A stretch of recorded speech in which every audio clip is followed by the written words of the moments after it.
Oh, yeah. Oh, somebody recorded. Okay, cool. So we're going to be doing nutrition related information. And it's going to be, we're going to talk a little bit about some supplements, as well as we also going to talk about just some daily topics or some weekly topics of what we found out. So I'm going to give you a little history of myself. Like I said, my name is Abdul Ismail. I've been in the health food industry since 1994. I started in high school working for a health food store. Then I ended up owning a health food store. Then I ended up being a rep for companies. I was an educator for some nutritional companies. Now I'm a manager at another health food store in East Orange, New Jersey. I've been doing it for a while. I've been in the industry now for over 25 years. So when it comes down to dealing in the nutrition industry or the supplement industry, I've been around. You know, I've seen it go from being mom and pops to corporate. So I've seen both sides of it. I also graduated from Montclair State University with a degree in nutrition. So I am a nutritionist too. So not only have I been in the health food field, I'm actually a nutritionist too. Can somebody mute that stuff? Can you mute your phone? So that's what we're going to be going through. So that gives you a little background of what we're going to be talking about, what I do, what I've been doing for a long period of time. And, you know, we're going to have fun and we're going to be educating people at the same time while we're doing this. So let's start up. So I'm going to go over, we always start with nutrition news for the week. So we're going to start up by article I found on Yahoo that talks about vitamin D may reduce ovarian cancer ability spread to other organs in lab. So this article basically goes through and explains how the ingesting of vitamin D supplements has been shown in lab to reduce the growth of ovarian cancer cells. Now, why is this important? We all know the importance of vitamin D. We also know that enough people do not get enough vitamin D. We also understand that cancer is basically, you know, increasing, and ovarian cancer has increased in numbers. So taking something like vitamin D can definitely help assist with that. In this article, it says vitamin D helps cells outside of major organs ward off ovarian cancer cells in Japanese university labs. Vitamin D counteracts a process of ovarian cancer cells to spread into different organs. So vitamin D has been shown to help reduce the spread of those cancer cells to different organs. So it prevents a lot of the metastasis when it comes down to cancer cells. So those are some of the things. That's one thing we're going to look at. Another good thing that I found a great article on is that tiny sprouts, this is an American Health article, tiny sprouts provide big nutrition. So we're going to go over that one. So it says in this, move over baby carrots and petite peas. The tiny vegetables are catching on to a go healthy food. Micro-scale vegetables are a growing food category that includes sprouted seeds, miniature size yet in big in nutrition. Eating sprouts well before they become full-blown plants crank up certain nutrition levels considerably. It also says 7 to 5 days old sprout seeds can offer more nutrition benefits than that of mature plants. So why is this important? I mean, we've all gone to stores and you see people get bean sprouts. When you go to the Chinese store, one of the things they ask you in your fried rice, do you want bean sprouts with your rice? Well, you know, basically as the plant grows, it sprouts first. The first couple of, about a week to a week and a half, it sprouts. After that sprouting phase, then it starts to turn into its grain and it becomes more starchy. They're finding that sprouts actually have a higher amount of nutrients than the actual plant. So when you eat broccoli sprouts, it actually has more nutrition than the actual broccoli itself. So they're saying that it's better for us to consume more of the sprouts. And I'm not saying to avoid eating the actual vegetables and things like that, but you want to consume more sprouts in your diet. An easy way of doing that is getting bean sprouts. You can actually go to a good store like Whole Foods or Trader Joe's or Wegmans or wherever or your local health food store that sells produce, and get you some sprouts. Throw it on your salad, throw it on your sandwich, and they're very tasty, and they're nutrient dense, and they're high in antioxidants, and is really high in enzymes. So that's 2 nutrition articles that we went over today. So now I want to get kind of like into the actual what I want to talk about today.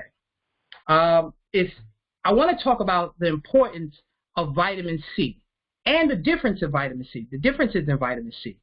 So a lot of us all know we in the land of COVID now. Everything is COVID related. And one of the beauties of vitamin C is very powerful for the immune system. So we're going to talk a little bit about it, and then we're going to go over some discussion about it. You can ask me any questions. One of the things that vitamin C is a powerful antioxidant. So a lot of people hear this word. What is antioxidant? Antioxidant, antioxidant. You hear it all over the news. You hear it when you go into health food stores. But what is an antioxidant? Okay, so I like to give an example of an antioxidant.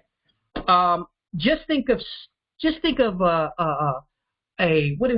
free radical. So you hear something called a free radical.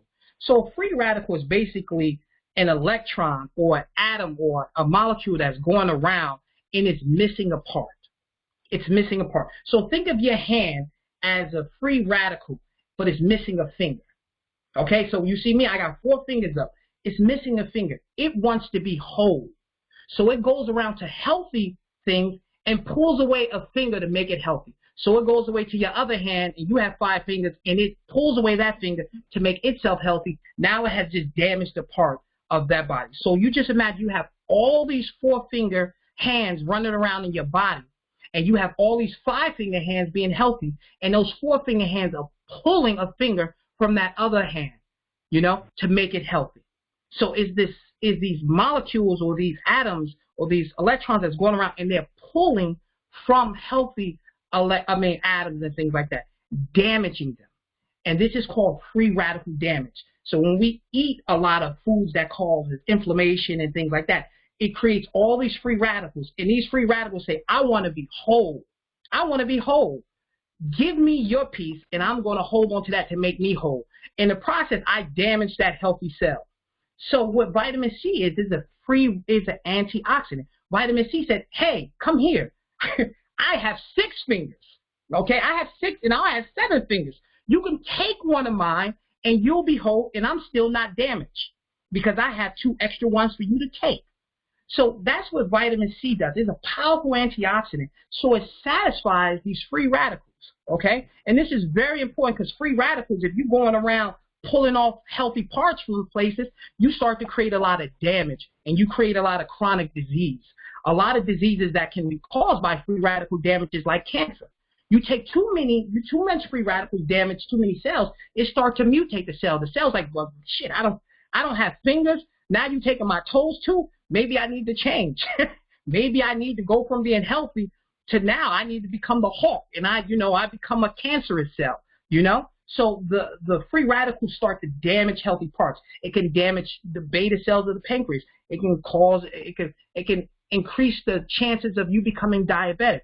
It can cause arteriosclerosis because it's damaging the arterial lines of the blood vessels. It can slow down your memory because it's pulling all these healthy parts from the rest of your body. So antioxidants satisfies them. Say, hey, here, take that. I don't need it. You good.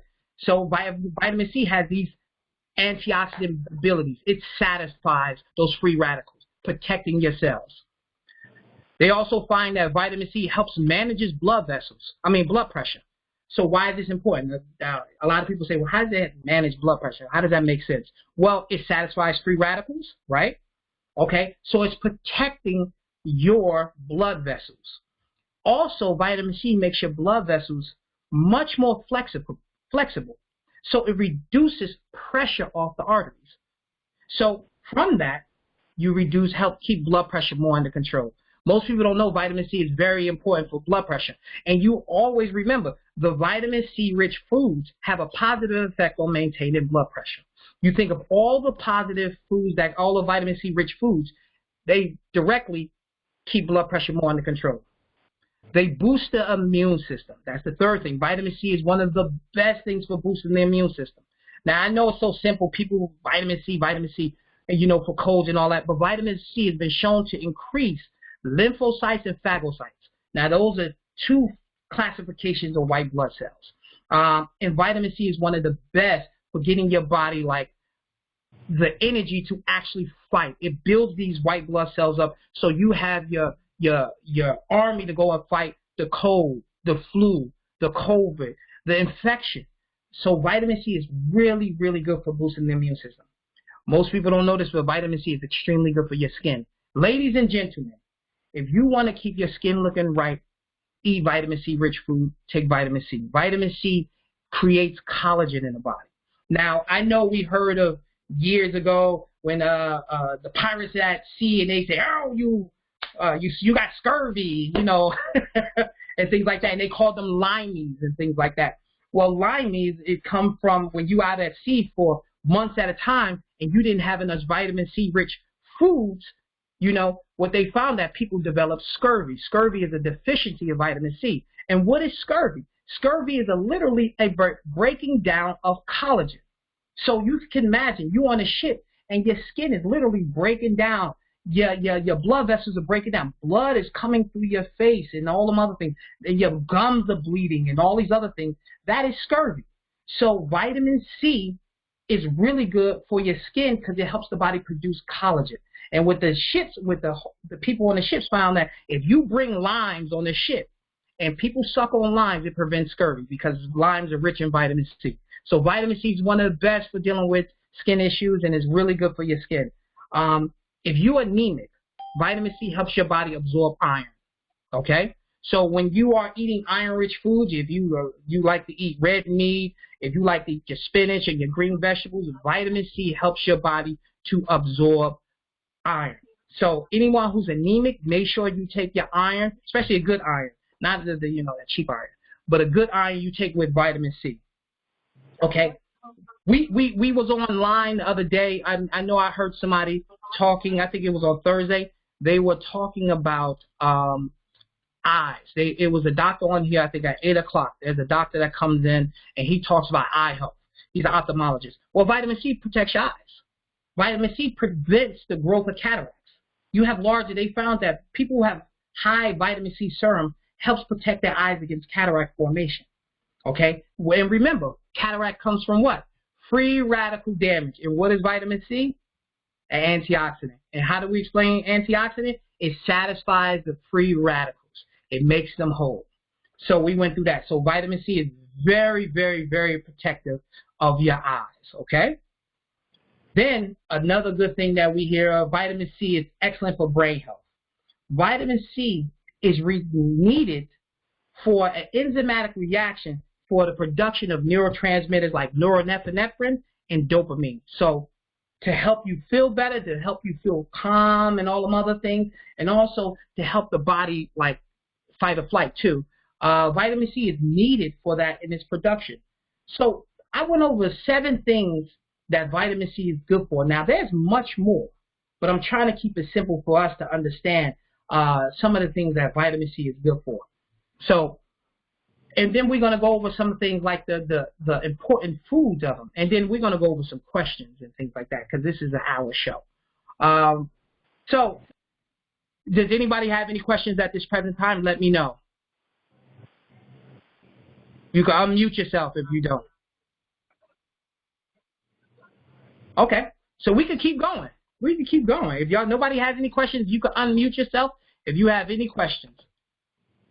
So, foods rich in vitamin C. So now everyone has heard that citrus fruit is rich in vitamin C, and that is absolutely positively true. Oranges, lemons, grapefruits. Another good thing is bell peppers. I'm a big fan of bell peppers. I used to have Neighborhood Health. That was my nonprofit I ran. And I worked with the city of Irvington, and I used to educate the parents about how to feed and how to cook for their kids. And one of the things I always said was bell peppers are the easiest thing to add color to your meal. One of my main things was you shouldn't have 3 colors at each meal, especially at dinner, 3 colors.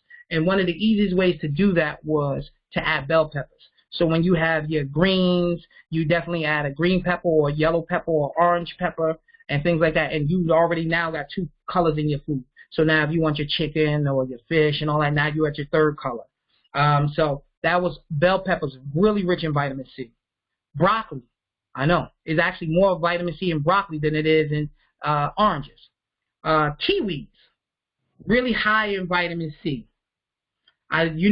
We're in a season of vitamin C rich foods. In the summertime in America, all the highest vitamin C rich foods are produced right now. Grapes and your berries. If you're diabetic, berries are one of the best for you. Your raspberries, your blueberries, your huckleberries, your strawberries. Usually you get a huge amount of nutrition in a small amount of sugar. Even though berries are sweet, that's lower in glycemic. So anybody who's diabetic, tell them to grab some raspberries and some blueberries and things like that. Much easier for you to get your vitamin C, your antioxidants, and all those things without necessarily raising the blood sugar as much as something else, such as like cantaloupe. I love cantaloupe, or honeydew melon. You eat a honeydew melon, and you're diabetic. After a while, you'll have a problem. So that's one thing. Guava, grapes, papaya. I know everyone is into kale. Kale is the new collard. So kale, mangoes. Did you know potatoes are rich in vitamin C? Potatoes, yeah, potatoes. Just don't make them French fries.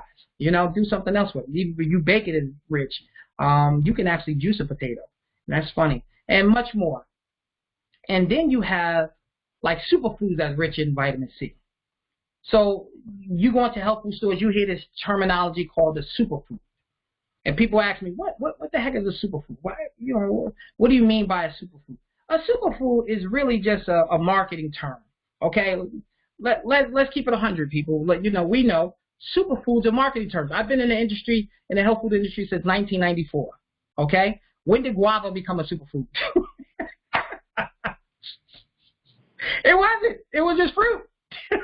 Now it's a superfood. Superfoods is really about foods that's really high in nutrition. That's all it is.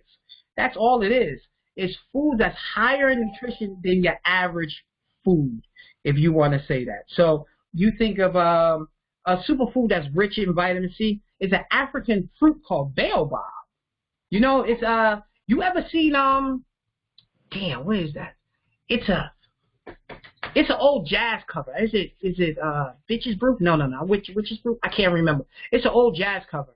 But there's a part in Tanzania where they have rolls of baobab tree, and the tree is really fat in trunk, and it's very little leaves at the top. It's synonymous with like Africa and Tanzania and Madagascar. I think they have them there and things like that. But baobab is really, the fruit of it is really rich in vitamin C. It's actually like 4 times the amount of vitamin C in baobab than you find in like an orange or something like that. It's also really good in fiber and things like that. Another superfood is soursop. Now, if you've been to the Caribbean or if you've been down south in Florida, you know how sweet soursop is. Soursop is a beautiful fruit. Oh my God, it tastes so good. And that's rich in vitamin C. Another good fruit is an Indian fruit. It don't taste good though. It's Amla. Amla is better known as Indian gooseberry. It is an excellent fruit for vitamin C. It's really good for your immune system. It's really good for your gut. But I'm going to tell you, the taste of it is pretty whack. I'm not a big fan of it. It's like sour. It's really sour. So I will go with baobab soursop first. But if you could get amla in a powder or in a capsule, it's excellent. It's a Brazilian fruit called camu camu. That's one of the highest vitamin C rich foods in the world. Very small berry. You can find it in powder. You can add it to your shakes. It actually has antiviral effects. I know somebody who used it for help them with their shingles. The shingles were like burning and causing them a lot of pain, and they ate camu camu. By the second day, the pain went away. is another Himalayan fruit called golden berries. These are pretty cool. They're sweet and tart at the same time. Like when you chew it, it's sweet, and in the back end, it gets pretty sour and tart. Now, I know we all heard of goji berries. That's a Himalayan berry, really, really rich in vitamin C. And then you have acerola cherries. These are another really, really rich vitamin C rich food. Extremely good for you. Really good for keeping the immune system healthy. Excellent for your overall gut. And like I said, vitamin C is one of the best for dealing with skin and your immune system. So all these superfoods are really, really high in vitamin C. Okay? So these are some of the things that you find, that you can find foods that's rich in vitamin C. Now, we're going to go to the hard stuff. Okay? We're going to go to the hard stuff. We're going to talk about when you go inside of a health food store or go inside of a pharmacy, there are tons of vitamin C. What's the best vitamin C to buy for you? Now, if anybody want to unmute themselves and tell me, do they take any vitamin C? Is anybody taking any vitamin C at this present time? Let me know. Let me know. Y'all taking vitamin C? Yes. Okay. Tell me which one you taking. What type of vitamin C you taking? CVS brand. Okay. The CVS brand. All right, that's cool. Anybody else taking vitamin C right now? Because it makes a difference. I'm going to explain what's the difference between a CVS brand and some other brands. And this is what I know because I've been doing this for a long time. Anybody else taking vitamin C? No? Can you hear okay. me? Nope. Nobody else is taking vitamin C? No problem. No. Can you hear me? Yeah, I can hear you. This is Fars, brother. Yeah. Swanson, I've been dealing with Swanson products for like 15 years. He put out a good quality vitamin C. I always get the buffered vitamin C. Okay. Milligrams per tablet. All right. That's good to know. All right. Buffered vitamin C. So now the CVS brand, have you ever heard of buffered vitamin C? Yes, I've seen that. Okay. So most people, when they go inside of a health food store, or the drugstore, or Swanson, or they buy it online, there's so many types of vitamin C. And all of them say one thing in particular. They say ascorbic acid. Okay, ascorbic acid. That's your typical vitamin C. So when you get a regular vitamin C and you look at the ingredients, it says ascorbic acid. That is vitamin C. So when you're taking a typical vitamin C, that's what you're getting. So when you go inside of a store, you get a vitamin C and it just says vitamin C, more than likely you're taking ascorbic acid. The next stage of vitamin C is vitamin C, you might see with something called bioflavonoids. And people are like, what the heck is that? What the heck is bioflavonoids? What does that mean? I don't understand what bioflavonoids are. Okay, so let's take the difference between man and God. Okay? So we got man, ascorbic acid. God, vitamin C. Okay? In nature, ascorbic acid is not vitamin C. Ascorbic acid is the engine of vitamin C. It's actually vitamin C, but in nature is not found just vitamin C. It's found with all these other bioflavonoids, these other vitamins and minerals that goes along with it, these other components that make it true vitamin C. So now we get into the nitty-gritty of it. So you got regular vitamin C when you go into the drugstore and you go into the health food store, okay? All right, so we're going to stay on this, right? Now you go in there and you're looking, what is this bioflavonoids? Okay, what does this mean by bioflavonoids? So with the health food industry and the pharmaceutical industry has found out, holy crap, ascorbic acid is great. But there's other things that goes along with vitamin C that's found in nature, and they're called bioflavonoids. So what we're going to do is we're going to take some of these bioflavonoids and add it with our vitamin C, and we're going to make our vitamin C work better. And that's why you might see something that says vitamin C with bioflavonoids. Because in nature, vitamin C is not alone. The full car of vitamin C, the wheels, the doors, the trunk, the glass, it comes with all these flavonoids and bioflavonoids. and that is the true vitamin C. So when you see vitamin C with bioflavonoids, it's trying to get closer to what real vitamin C looks like in nature. Okay? So now we have vitamin C here. We're here with vitamin C. And then you got vitamin C with bioflavonoids. Okay? So that's what you can find in the drugstore, in the pharmacy, in the health food store, and all them other things. Now, there's two types of bioflavonoids. There's three of them, actually. It's commonly, I think, it's rutin, it's herspedin, and then a lot of times you even might find a great one with quercetin. So you got rutin, herspedin, and then quercetin. Okay? These bioflavonoids have their own benefits. So rutin makes your blood vessels actually more flexible. Herspedin is really good for your blood vessels, but it also strengthens the capillaries. Really good for the capillaries. Quercetin, we in allergy season, right? We in allergy season. Quercetin, that's found in onions and onion peels and all that, is extremely good as a natural histamine blocker.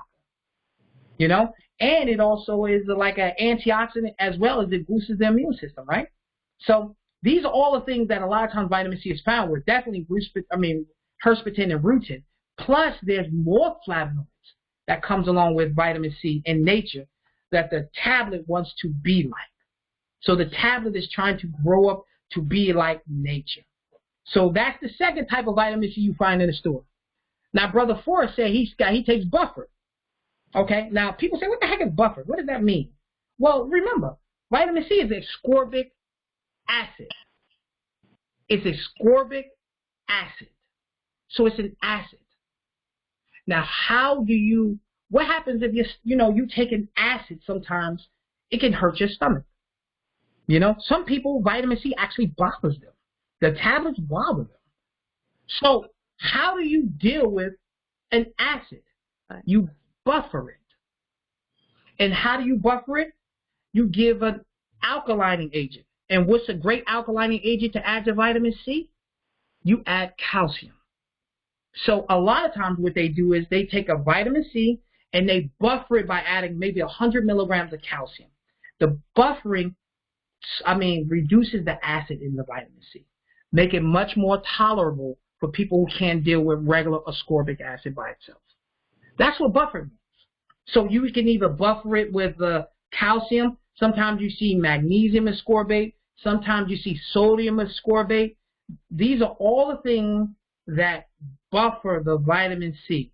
So an acid is the same way when you have acid reflux, you have too much acid in your stomach, you take a Tums. What does Tums do? It buffers your acid. What does Tums have in there? With calcium. That's one of the things. It's a buffering agent. It reduces your acid. It gives the opposite. It's almost like taking vinegar and throwing baking soda in there. It bubbles up and it returns to water and gas. It just buffers the acid. It's the same exact thing. So buffering is the third one you find in health food stores. So where we at, people? We at number one. We're going to go through all the vitamin C's because this is really important. Number one, you got the typical vitamin C, ascorbic acid. Number two, you got the vitamin C or bioflavonoids. Number three, we got buffered vitamin C. Okay? And we said that's reduced acid vitamin C. You can even find buffered vitamin C with bioflavonoids. Okay? Then number four, very similar to buffered vitamin C is Esther C. Esther C is basically a brand name. You've probably seen Esther C in stores. Esther C is basically a trademark name for buffered vitamin C. So it's somebody who came out with this first and said, we're going to esterify the C. Esterifying is the same exact thing. It's buffering the C. Okay? Well, we're not going to get into organic chemistry, but it's basically buffering the C. The difference between Esther C and buffered vitamin C is one thing and one thing only. The Esther C has clinical proof that it lasts longer in your bloodstream. Okay? So Esther C lasts about 2 times or 3 times longer in your bloodstream than regular ascorbic acid. So a lot of people don't realize vitamin C, your body uses and eliminates it. Vitamin C is a water-soluble vitamin. So your body uses it and eliminates it. It doesn't hold on to vitamin C like it does vitamin D or vitamin E, that's fat soluble, that stores it. Vitamin C can be in and out of you in 3 hours, maximum 4 hours. Okay? When you take Esther C, it lasts longer in your blood. So instead of you keeping it in your bloodstream for maybe 3 hours, it stays in your bloodstream for maybe 6 hours, 6 to maybe 7 hours. Okay? So the difference between Esther C and buffered vitamin C is the clinical proof. Does not mean buffered vitamin C doesn't do the same exact thing. But Esther C has the science that says this is what it does. And they trademark it. So the company says, yeah, you gotta pay me to use this word Esther C. You can't use Esther C. So they said, well, I'm not gonna pay you that. It's okay. What I'm gonna do is I'm not gonna say esterified, I'm gonna say it's buffered.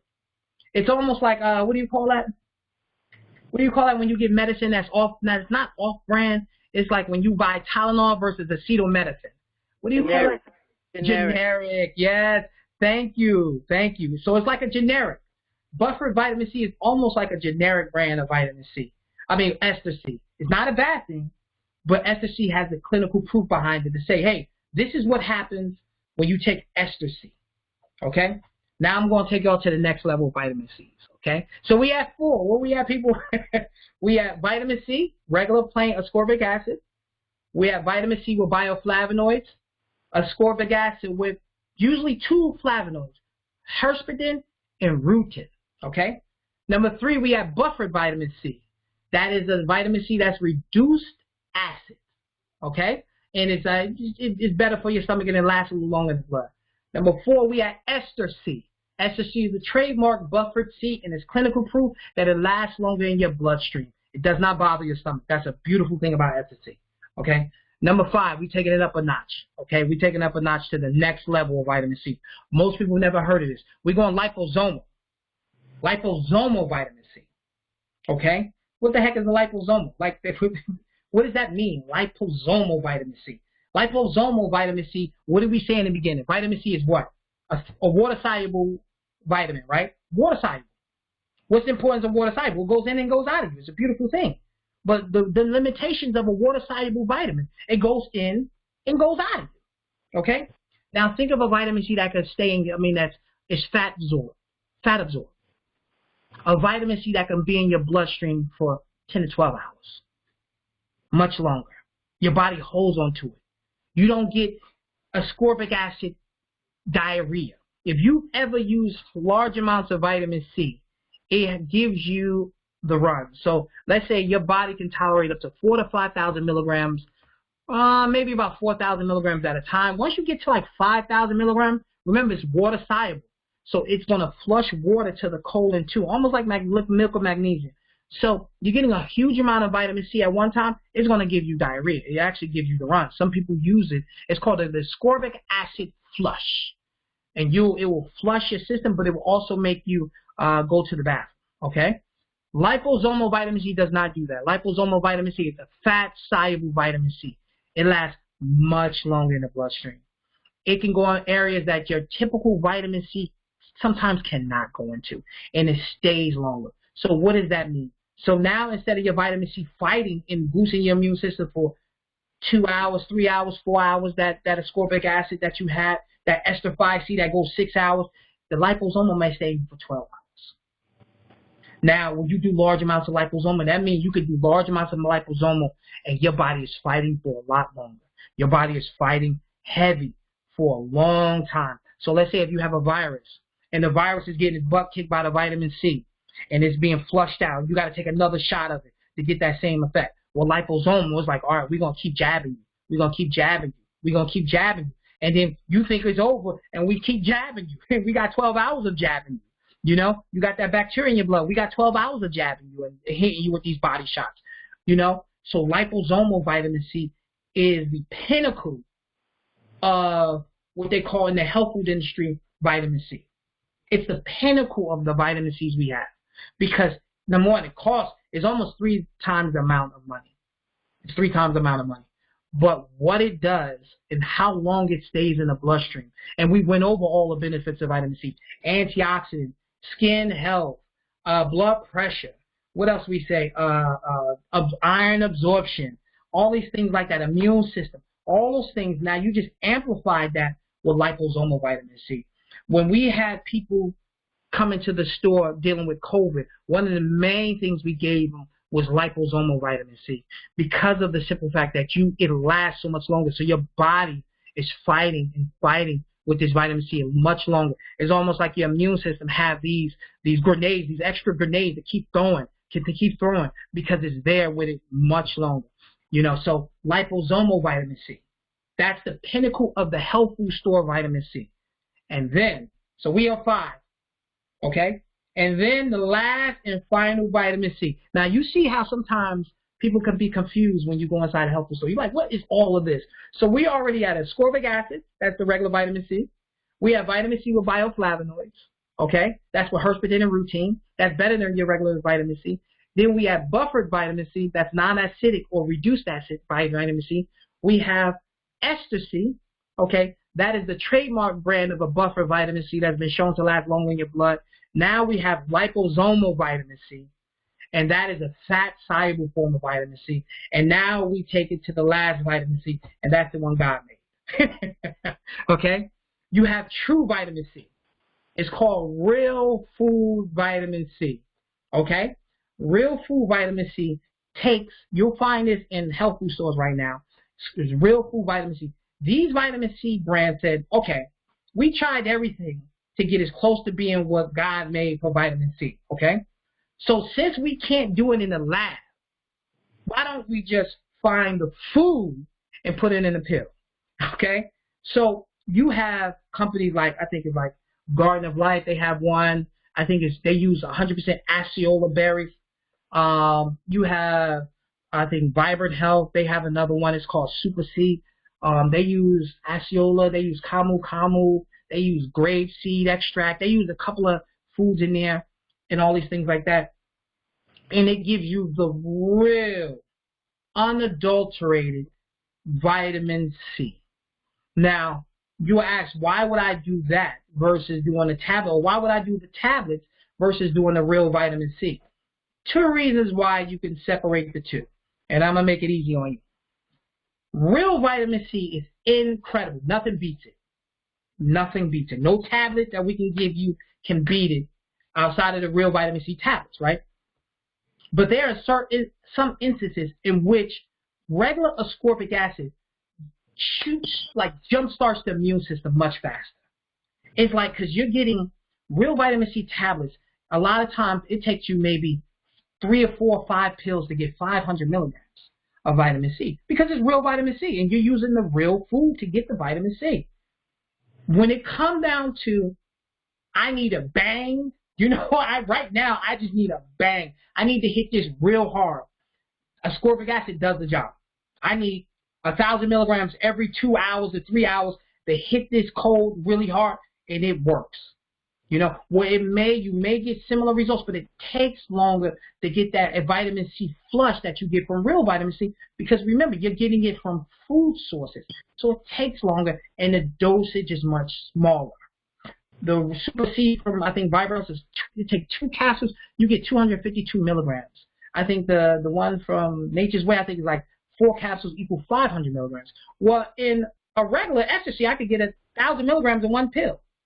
And it's going to last me long. If I get the liposomal, I could get 3,000 milligrams in 1 packet, and that could last me all day. But the overall true benefit that you get from vitamin C, you cannot get that from all the other sources except the real food source. Okay? The other flavonoids that's found naturally in vitamin C is not in those other 5 I mentioned. It's not in there. Okay? Some of the true benefits as far as your skin, especially your skin, you get better results with real vitamin C. Somebody who's dealing with eczema doesn't get the same results from ascorbic acid as you're going to get from real vitamin C. Okay? Somebody who is doing it for long-term use, best effects, real vitamin C. Does not mean the other ones don't work, because I use both. I use them both. I take a vitamin C, and in the morning time, is a product I use. It's called Super Immune. It's an African. It was by a company called African Sun. It's a powder I add to my smoothies. It's a mixture of soursop and baobab powder mixed together. So I throw that in my smoothies every morning. So I do that Plus, I still take a vitamin C tablet at lunchtime, and all those other things like that. So understanding that you can mix and match these things all you want. So I just want to give y'all that the breakdown of vitamin C, because why is it important? Because you can go inside of a store, you can look at all these tabs and get confused. You know, you can do a CVS brand, and you're like, cool. But did you know that there was another product that was actually better? Or did you know that this form of it was better?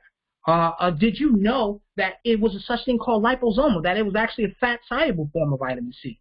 Did you ever hear of a superfood called baobab or camu camu? I know we all think orange juice is the way, and most of the vitamin C in orange juice is dead until they add vitamin C to it. So when they pasteurize it, they kind of kill the vitamin C. So they have to add vitamin C to it.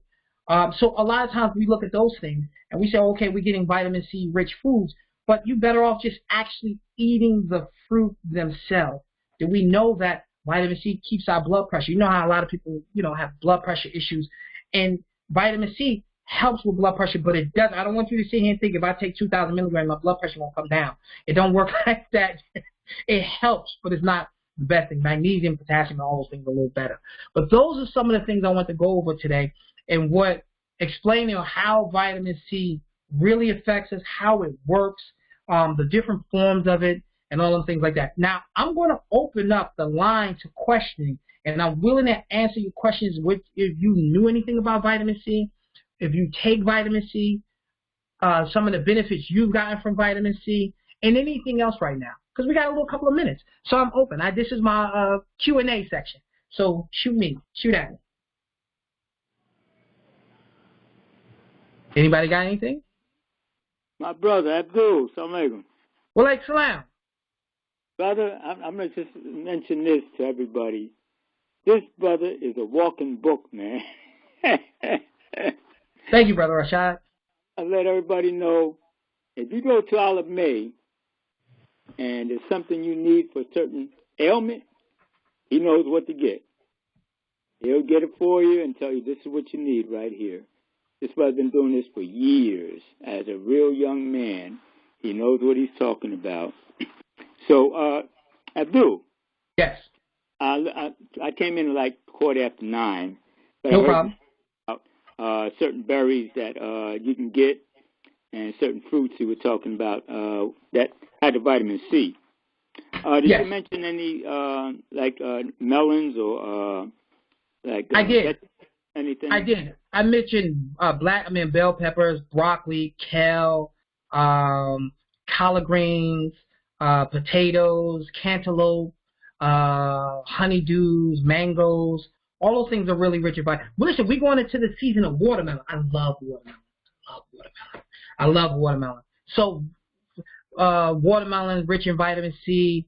Most of your fruits have vitamin C in them. And we got to understand, as Americans, we're actually blessed to be in a position to eat different fruits from around the world. A lot of places, they only eat what's in season. That has its benefits too.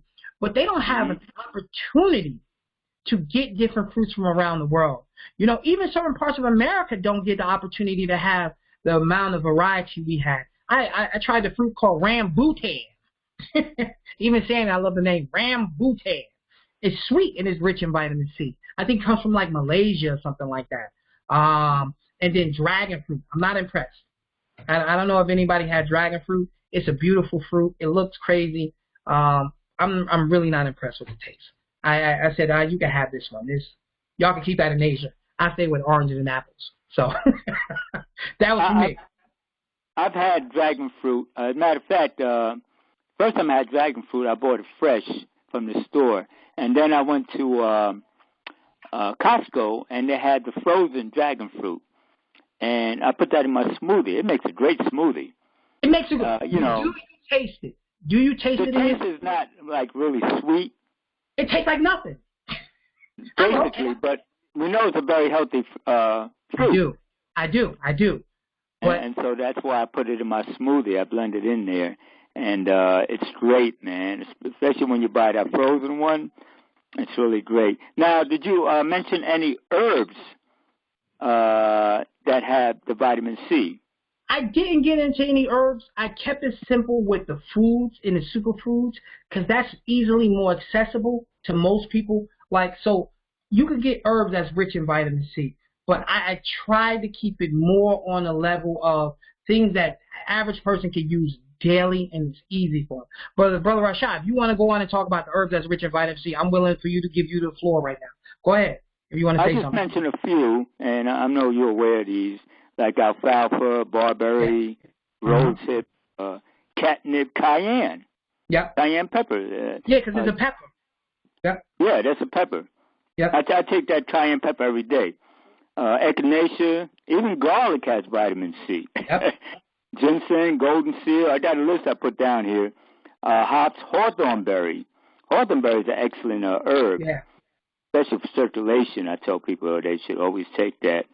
You know, raspberry, rose hips, passion flower, juniper berries, pine, lobelia, aloe vera, dandelion, horsetail, bayberry, peppermint. All that stuff has vitamin C. But like you said, it's best to get it from the food. Yeah. The way God made it, it's best. That's the way I like it. Yeah. That's the only way I take it. I eat those foods that you mentioned. I eat a lot of those berries that you mentioned. So I know I get my vitamin. And I do the lemon religiously. So, but I just wanted to just mention a couple of those things. No problem. Yeah, that's good. So I love when, you know, people give me information and things like that. I use the herbs, but usually the herbs, when it come down, so this is the thing I found that we can use herbs. I like to use herbs for nutritional and healing and things like that. But the amount of vitamin C that's found in these things in the loose herb or in the capsule form is smaller versus the food. Because when we're consuming cayenne pepper, I'm almost certain none of us are eating a plateful. But you eat a plateful of collard greens, you know, as long as you don't overcook them. You know, sometimes black folks cook them for 6 days, and I don't understand that. I was like, but can my collard greens still have some, you know, life still to it? There's no life in it. It's dead after the way how people cook it. It could be like days. I'm like, wow, okay, it's, you know. But, you know, if you eat the other foods that's rich in the vitamin C, like I said, we're in summertime. Summertime is a blessing for nutrition. If you notice, your body is meant to lose weight in the summertime, and you actually put on a little weight in the wintertime. If you eat like the seasons. And the foods that help you lose weight are all light and water-based and rich in nutrients and rich in vitamin C and all them other things like that. And you're supposed to lose weight a lot of times during the summertime. But that's getting off topic, you know. That's getting off topic. That's true, brother. That's true because you are eating more fresh fruit and vegetables during the summer. Yeah. You know, myself, I don't like all that cooked food during hot weather. I like mostly fruits, melons, and salads. Brother Rashad, you ain't eating your fried chicken in the summertime barbecue? Now, you eat your barbecue chicken? I mention that on this program all the time about people barbecuing in 100-degree weather, fried chicken, hot dogs, and hamburgers and all that stuff. That is ridiculous. You're killing yourself. You're just killing yourself. That doesn't make sense. Well, you can I tell all that burnt food? I mean, you know, you look at it, and it's half burnt. Hold on, brother Rashad. I gotta tell you this. I do like the barbecue. I love it. Listen. I eat healthy and all of my, but man, I like to barbecue. That's my thing. I do. And I'll grill some salmon. I'll grill some corn. But I see Mrs. Whitaker. You have a question? You want to say something? I'm not Miss Whitaker. I'm sorry. Go ahead. This is Miles. Miles, okay. How you doing? I'm okay. Oh, Miles, all right. Okay, so what kind of nuts is the best kind to eat? What kind of nuts are the best kind to eat? I like almonds. I like walnuts. I think Brazilian nuts are excellent to eat. Peanuts are basically the worst nut, but that's the nut I love the most. I'm not gonna lie to you, because it's the way they grow peanuts, and a lot of times today. But peanuts are actually used to be pretty good for you. But if you can get almonds, walnuts, and you get at least 3 Brazilian nuts in every day, that'd be great. You can also do pistachios. And I'm trying to think of some other nuts that is out there. There is a peanut called Brazilian peanuts. These are non-hybridized peanuts, and they're not as fatty as today's peanuts. So those are really good for you. And I'm trying to think of any other nuts that I'm missing. You got cashews. Hazelnuts. Hazelnuts are excellent for you. Cashews are good, but they're not really that much in protein. They're more sweeter than your typical nuts. Cashews are more. Every other nut is pretty rich in protein except for the cashew. Cashew doesn't have that much protein in it. It's more carbohydrate based. And hazelnuts are excellent.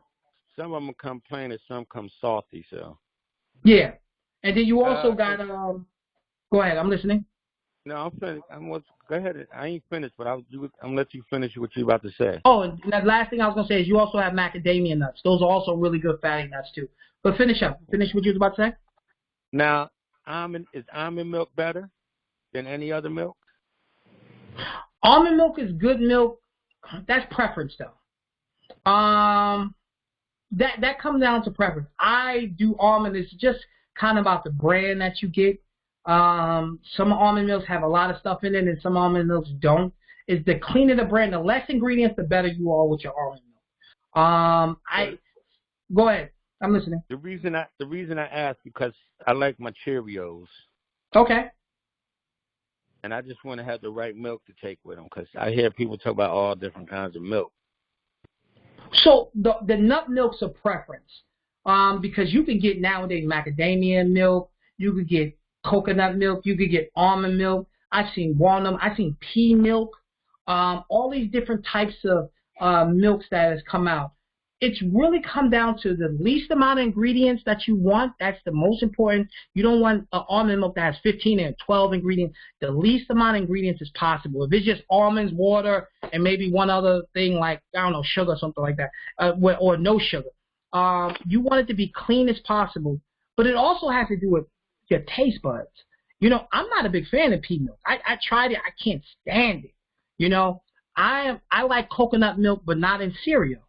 You know, I prefer it without the cereal. I prefer it like if I'm doing a smoothie or something of that nature. But when it comes down to the different nut milks and even rice milk, you have rice milk. When it comes down to these different grain and nut milks, it has to do with preference of the person. The key is the reduction of ingredients in it. That is the most important. If you can do that where you're getting less and less ingredients, that means it's getting cleaner and cleaner and cleaner. And that, I think that's an important thing. But if you like the Cheerios, enjoy it. Yeah, just don't go ham on them. Yeah, I eat Cheerios, but I don't put no sugar in them.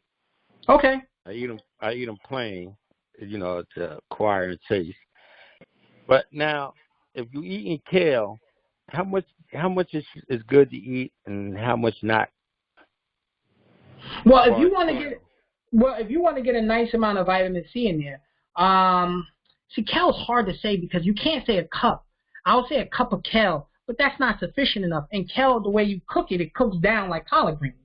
So, if you want to say maybe 2 cups of kale, if you can do 2 cups of kale a day, I mean, that's a good way. When I think of you eating kale, I always say your meal should be at least 1 to a half of your vegetables. 1/3 to a half vegetables, sometimes 2/3 vegetables.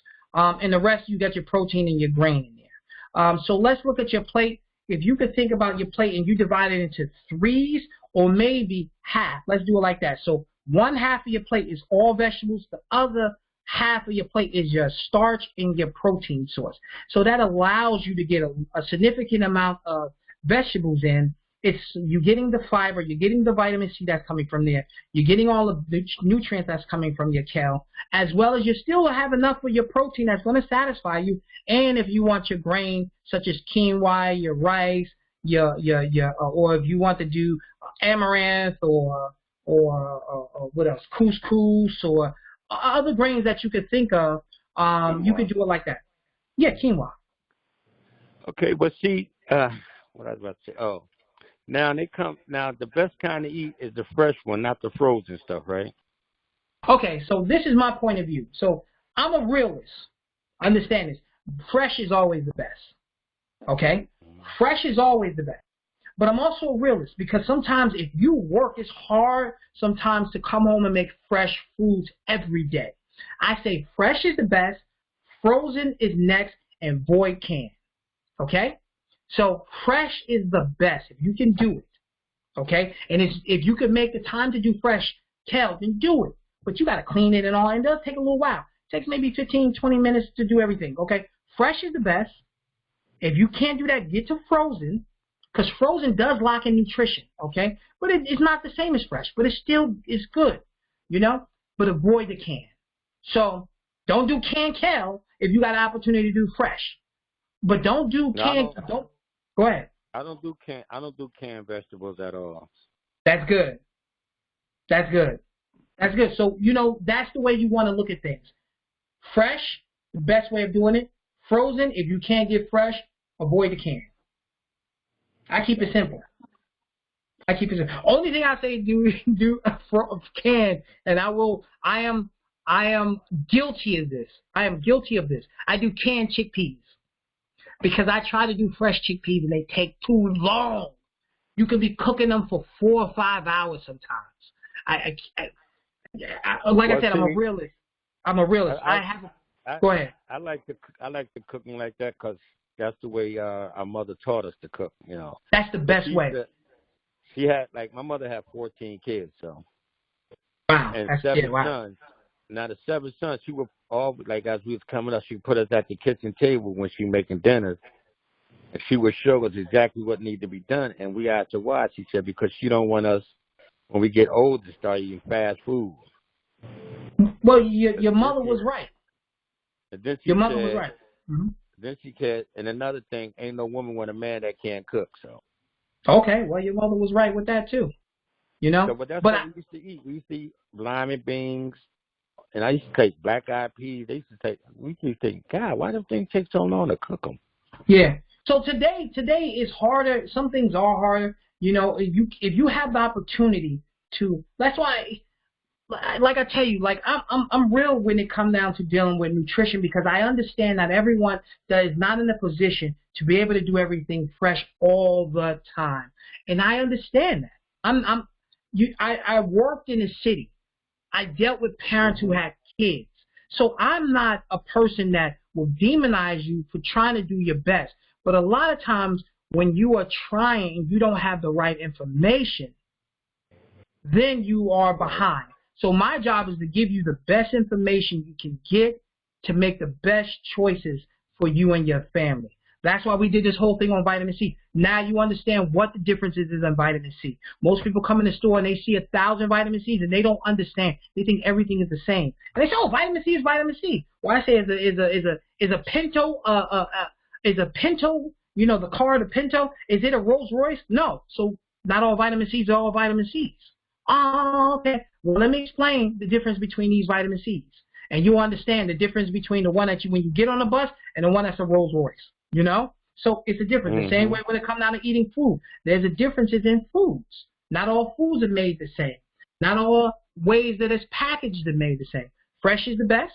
But hey, if you can't do fresh, if you coming home at 7, 8 o'clock at night and you don't got time to cook, you grab that bag of frozen spinach, you put it in a pan, you put some coconut oil, you heat it up, you throw some seasoning on you, cut up an onion, throw it in there, you saute it.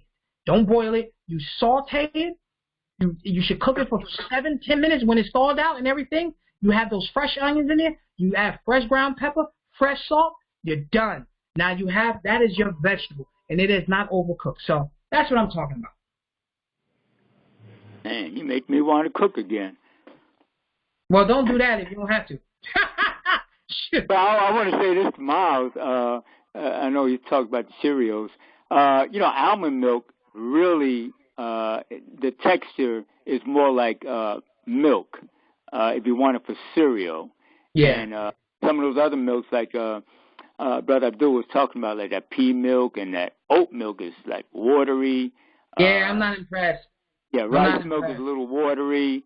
but it's better than oat milk, and they have hemp milk now also. Yeah. But almond milk has a nice texture to go with any cold cereal. I would suggest that. And also, Brother Abdul, the peanuts is actually considered a bean, a legume. Yeah, because it grows in the ground. It's different from all the other nuts. Even though it's peanuts, it grows. It actually nourishes the soil. You know, it's a different type of nut. Peanuts are actually good for you if they just didn't add all that stuff to the soil. Like, it's not bad. It's just that, you know, what they do when they grow it. So when I do peanut, like, I love peanut butter. I love peanut butter. I get organic. I do get organic peanut butter for that specific reason. You know, like I get all my berries organic and things like that. So. Yeah, my wife does the same. She gets organic peanut butter. She likes peanut butter. I don't eat peanut butter, but she likes I love peanut butter. And peanut butter on my smoothies? The chickpeas. Oh yeah, she buys from Whole. Oh, you know, when you talk about the almond milk, you know, Whole Foods has that machine. Yeah. Where you can get fresh almond milk. Yeah. It presses the almonds, and you get fresh almond milk like that, and it doesn't have all that stuff in it, like you would mention, all those other ingredients. Yeah. It's a little more expensive. I think they still have them in there. They still do have that machine. Yeah, they still do. Yeah. So it's a little more pricey though, but like you said, the less ingredients, the better, and it's really hard to find any almond milk in a container that has only 3 ingredients. That's very hard to find. Yeah. Yeah, but and the chickpeas, you know, I buy those organic canned chickpeas, but I use it to make hummus with. But you're the same way I am. You're the same way I am. And man, chickpeas work good for the hummus, man. When you buy the canned ones. Yeah. Oh man, I can make that hummus in no time. Yeah. See, that's why I do it, because chickpeas. But anybody else have a question, anything, statement? Because we just about almost done. Talk to me. Yes, I was gonna ask. Not really a question, just a comment. Thank you. You gave a lot of good information. I shared with other people the other day. I was about 4 years ago. I was 200 pounds. No, not 200. I wish I am now. I was almost 500 pounds. I was 489 pounds, and I'm only 5 feet tall. So I started this journey to start eating healthier. So I started researching. Every time they gave a free class, I went. And one of the things I learned was when you were talking about the serving sizes. Yes. And you know those plates, those styrofoam plates that are made with 3 parts to it? Mm-hmm. Yep. Okay, I, like most people, the biggest part was for my meat, and then, you know, my vegetables were one of the small parts. And I learned, and I started eating this way, the biggest part, I was told, is for your vegetables. The vegetables, yep. And the 2 small parts are for starch meat and protein. And starch. Yep. Yeah, so, and that was like an eye-opener for me. It was something else I was going to say, that, you know, I learned to drink a lot of water. And, well, that's a bit. Hummus and stuff I've tasted, I didn't like. So I didn't know. Is that hummus considered a starch? Or a vegetable? It's weird because it's a mixture of sesame seed, chickpeas, lemons. I don't know. I don't know. What would you call it? Would you call it a starch? I don't know. I would probably call it a starchy type. It's weird. I don't know. I never was actually. It is like it would be more like a starchy type of thing. Yeah, I would say that. Yeah, because I have to. That's important to me because I have to watch my cholesterol. I have an issue with cholesterol, and so it shouldn't negatively impact your cholesterol because it has no cholesterol in it. Okay. Yeah. Cholesterol only comes from animal products. No plants make cholesterol. Cholesterol, you make it, and only animals make it. So we make it ourselves, and any animal product you eat usually has cholesterol. So if it doesn't have any animal products, it's cholesterol free. Okay. Right. Thank you. No problem. And you well, know what about fish? Is fish high in cholesterol also? Yeah. Not all of them, animal? but they have cholesterol. Not all of them, but they do have cholesterol. Okay. But all right, thank you.